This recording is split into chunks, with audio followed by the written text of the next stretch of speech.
Paalala po lamang, ang impormasyong aming ibabahagi ay para sa layuning pang-impormasyon lamang at hindi opisyal na payo ukol sa tulong at regulasyon ng kung saan mang seksyon ng gobyerno, Pilipinas man o Japan.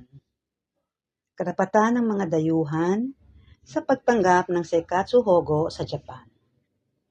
Isa sa mga madalas pagtalunan sa Japan ay kung may karapatan bang tumanggap ng Seikatsu Hogo o public assistance ang mga dayuhan.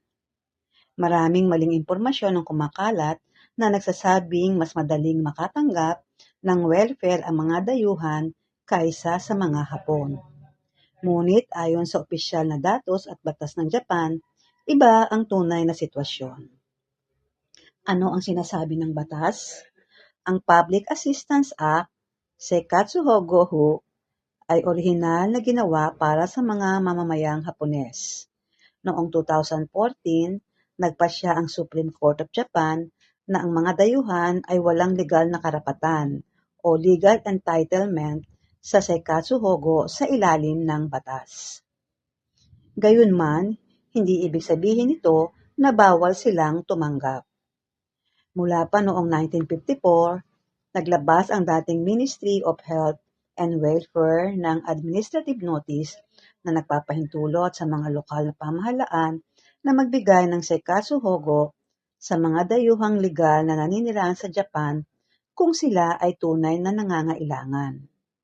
Ang sistemang ito ay ginagamit pa rin hanggang ngayon. Sino sa mga dayuhan ang maaaring makatanggap? Karaniwan, maaaring mabigyan ng tulong ang mga dayuhang may permanent resident o EJUSIA, special permanent resident, long-term resident, refugee status, asawa ng Japanese national, at asawa ng permanent resident. Depende pa rin ito sa pagsusuri ng Welfare Office at sa uri ng kanilang resident status. Mga kondisyong dapat matugunan. Kahit dayuhan o Hapon, pareho ang pagsusuri. Number 1, kulang ang kita.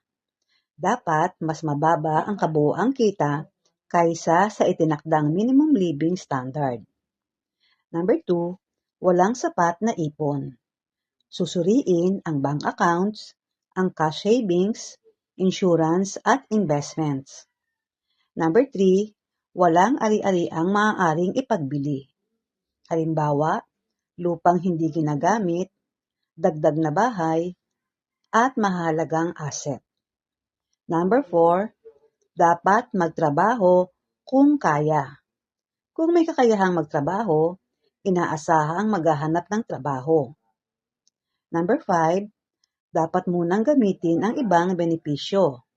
Kabilang dito ang pension, disability benefits, child allowances, at ibang social assistance. Mga benepisyong maaaring matanggap.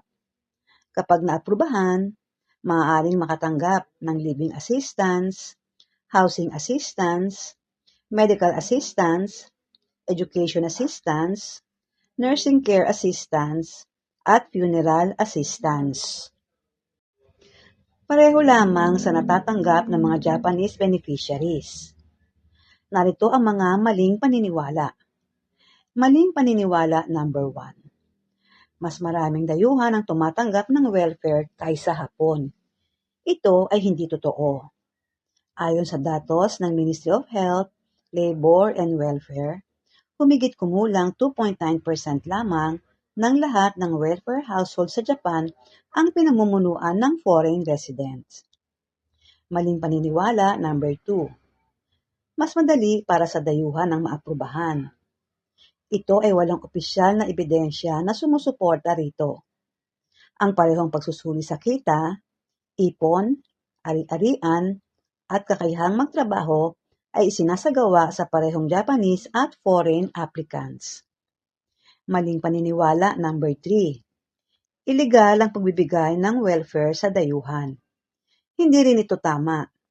Bagamat walang direktang legal entitlement ang mga dayuhan, pinapayagan ng matagal ng administrative policy ng gobyerno ang pagbibigay ng Seikatsu Hogo sa mga kwalipikadong foreign residents. Maaari bang makaapekto sa bisa? Ang pagtanggap ng Seikatsu Hogo ay hindi otomatikong dahilan para kansilahin ang bisa. Ngunit sa ilang sitwasyon, maaaring tingnan ito ng immigration. Kapag nagre-renew ng visa, nag-a-apply ng permanent residency, at nag-a-apply ng naturalization. Lalo na kung pangmatagalan ang pagdepende sa welfare at walang pagsisikap na maging self-supporting. Ang bawat kaso ay sinusuri ng paisa-isa.